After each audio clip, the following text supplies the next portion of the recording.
इस कहानी का उद्देश्य किसी की भावनाओं को ठेस पहुंचाना नहीं है, बल्कि मनोरंजन करना है। इसे अन्यथा ना लें।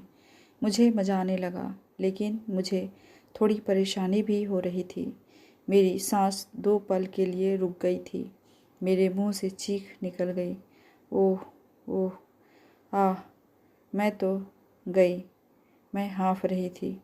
मैं वहीं ज़मीन पर ही बैठ गई। कहानी बहुत ही इंटरेस्टिंग और रोमांटिक है दोस्तों। इसे बनाने में बहुत मेहनत लगती है। अगर आप चैनल पर नए हैं तो चैनल को सब्सक्राइब ज़रूर कर लीजिए। मेरा नाम अरुणा है।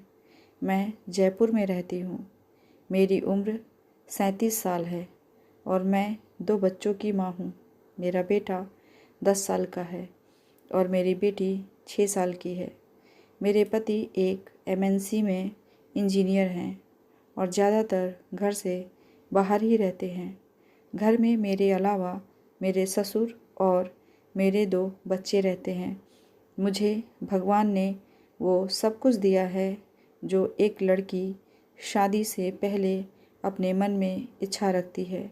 मेरे पति मुझे बहुत प्यार करते हैं और हमारा शादीशुदा जीवन भी बहुत अच्छा है। मेरे पति जब भी घर आते हैं तो हम दोनों बहुत मज़े करते हैं। घर में हमारे अलावा सिर्फ मेरे ससुर हैं, जो कि नीचे की मंजिल में रहते हैं और वो धीरे सुनने में असमर्थ हैं। उनके अलावा मेरे घर में और कोई नहीं है। मैं और मेरे पति हर तरीके से लाइफ एंजॉय करते हैं, पर अफसोस हमें ऐसा करने के लिए 4-5 महीनों में 10 से 15 दिन ही मिलते हैं। या ये कहो कि हम दोनों बहुत खुलकर एंजॉय करने वाले दंपति हैं। यह बात आज से 1 साल पहले की है। उस दिन मैं बाथरूम में नहा रही थी। मेरे दोनों बच्चे स्कूल गए हुए थे। तभी किसी काम से मेरी बड़ी बहन का पति अनीश, यानी कि मेरे जीजाजी, मेरे घर आए। कुछ देर तक उन्होंने नीचे मेरे ससुर से बात की, हाल चाल पूछा। फिर वो ऊपर की मंजिल पर आ गए। ऊपर आकर जब उन्होंने मुझे कहीं नहीं देखा तो रीति रीति बोलकर पुकारने लगे। मैंने जब उनकी आवाज़ सुनी तो मैं सक पका गई कि ये अचानक से कैसे आ गए। फिर कुछ सोचकर मैंने उन्हें बाथरूम से ही आवाज़ दी कि आप कुछ देर इंतज़ार करें, मैं अभी नहा रही हूँ। मैं सोचने लगी कि अब क्या करूँ, क्योंकि मेरे बाथरूम से निकलने का रास्ता मेरी बैठक के सामने से था और मैं हमेशा कपड़े बाथरूम से कमरे में जाकर पहनती थी। इसका कारण यही था कि मेरे घर में कोई नहीं आता था। मैं अब बहुत ही असमंजस में थी कि क्या करूं। मेरे सामने कोई चारा नहीं था, तो मैंने निश्चय किया कि बाथरूम से भागकर निकलूंगी। यह सोचकर मैंने सावधानी से दरवाज़ा खोलकर इधर उधर देखा और जल्दी से भागने की कोशिश की कि जल्दी से अपने बेडरूम में पहुंच जाऊं। पर मेरी फूटी किस्मत की हड़बड़ी में मेरा पैर फिसल गया और मैं वहीं बैठक के सामने गिर पड़ी। इसे कहते हैं अनहोनी। कहाँ मैं जीजाजी के सामने जाना नहीं चाहती थी और अब वहीं उसके सामने ज़मीन पर पड़ी थी। जीजाजी भी भागकर मेरे पास आ गए और पूछने लगे, अरे रीति, कहीं लगी तो नहीं? वो मुझे आंखें फाड़कर देख रहे थे। मैं शर्म के कारण ज़मीन में धंसी जा रही थी। गिरने की वजह से मेरी कमर में चोट लग गई थी। मैं दोहरी मार से मरी जा रही थी। मैंने उठने की कोशिश की, लेकिन मेरी कमर मेरा साथ नहीं दे रही थी। फिर मैंने याचना भरी नज़रों से जीजाजी की तरफ देखा तो उन्होंने मेरी स्थिति देखकर मुझे सहारा देकर उठाया। तब उनके हाथ काँप रहे थे। फिर वो मुझे सहारा देते हुए मेरे बेडरूम में लेकर आ गए। बेडरूम में आकर मैं अपने बेड पर बैठ गई।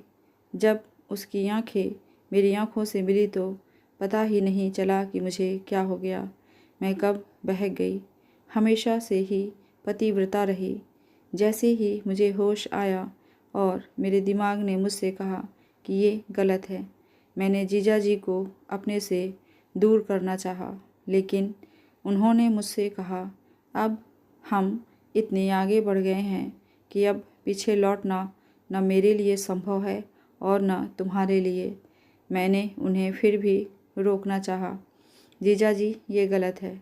मैं आपकी बीवी की छोटी बहन हूँ। ये गलत है।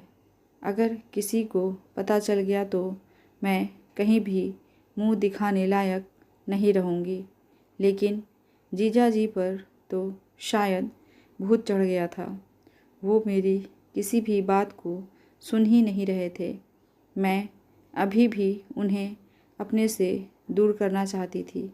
मैं जितना भी उन्हें दूर करना चाहती, मेरी सारी कोशिश नाकाम होती जा रही थी। अब तो मेरी स्थिति और भी दयनीय हो गई थी। मेरी भी मनोस्थिति अब ऐसी हो गई थी कि मेरा मन और दिल चाह रहा था कि जो हो रहा है उसे होने दूं, पर मेरा दिमाग कह रहा था कि ये गलत है। फिर भी मैंने अपने आप को काबू में करके एक बार आखिरी कोशिश करने की सोची और अपनी पूरी ताकत से जीजा जी को हटाना चाहा, पर इसका उल्टा ही असर हुआ। मैं एकदम से सिहर सी गई, लेकिन मैं फिर भी ऊपर से आनाकानी करने लगी, क्योंकि मैं नहीं चाहती थी कि जीजा जी बाद में मुझे गलत समझे। मैंने तड़प कर छूटने की कोशिश की, पर जीजा जी से छूट पाना मेरे लिए मुश्किल ही था। हालांकि मैं भी अब छूटना नहीं चाहती थी। मेरी ऐसी हालत हो गई थी कि मैं कुछ कर ही नहीं सकती थी। मैं एक जल बिन मछली की भांति तड़पने लगी। आखिर मैं भी एक औरत थी। फिर जीजा जी ने मुझे देखा कि अब मैं नॉर्मल थी। मुझे मज़ा आने लगा, लेकिन मुझे थोड़ी परेशानी भी हो रही थी। मेरी सांस 2 पल के लिए रुक गई थी। मेरे मुख से चीख निकल गई। ओह ओह, आह! मैं तो गई। मैं हाँफ रही थी। मैं वहीं ज़मीन पर ही बैठ गई। हालांकि अभी भी मैं उनसे नज़र नहीं मिला पा रही थी। आखिर वो मेरी बड़ी बहन के पति थे। मैं बस कराह कर रह गई। ऐसा मज़ा मैंने अपने जीवन में कभी महसूस नहीं किया था। मेरे मुंह से बस आह ओह की आवाज़ें निकलने लगीं, लेकिन उस पर मेरी कराहों का कोई असर नहीं हो रहा था। मैं कराहती हुई मज़े लेती रही। उस समय हम दोनों को ही होश नहीं था कि ये हमने क्या किया। बाद में जब मुझे होश आया तो मैं उठकर रोने लगी कि ये क्या हुआ। हम दोनों का ही नशा उतर चुका था। अब हमें एहसास हो रहा था कि हमसे बहुत बड़ी गलती हो गई। जीजा जी भी अब हाथ जोड़कर माफ़ी मांगने लगे। रिति, माफ़ कर दो। पता नहीं मुझे क्या हो गया था। जीजा जी, हमसे बहुत बड़ी गलती हो गई। जीजा जी जाने के लिए नीचे गए तो मेरे ससुर उन्हें रोक कर पूछने लगे, अरे बेटा, कहाँ जा रहे हो? अभी तो खाने का टाइम हो रहा है, खाना खाकर जाना। मैं मन में कहने लगी कि खाना खाकर? उन्होंने तो आपकी बहू की खा ली। जीजा जी मेरे ससुर से बोले, हाँ बाबूजी, अभी इधर थोड़ा काम है, उसको निपटा कर आता हूँ, फिर खाना खाकर ही जाऊँगा। अब मैं जल्दी से किचन में आकर खाना बनाने लगी, क्योंकि मेरे ससुर के खाने का समय हो गया था। फिर अपने ससुर को खाना देकर मैं अपने और जीजा जी के लिए रोटियां सेकने लगी। मैं मन में सोचने लगी कि ये गलत हुआ या सही। इतने में ही जीजा जी वापस आ गए। वो सीधा किचन में ही आ गए। जब हम दोनों की नज़र मिली तो मैं बहुत शर्मा गई। फिर वो बोले, मैं जा रहा हूँ, मैं खाना खाकर जाना। तो जीजा जी कहने लगे, रिति, उसके लिए मुझे माफ़ कर देना। मैं क्या बताऊँ कि मैं उस समय शर्म से ज़मीन में गड़ी जा रही थी। मेरे ही किचन में मेरी बड़ी बहन का पति मुझसे ऐसी बातें कर रहा था।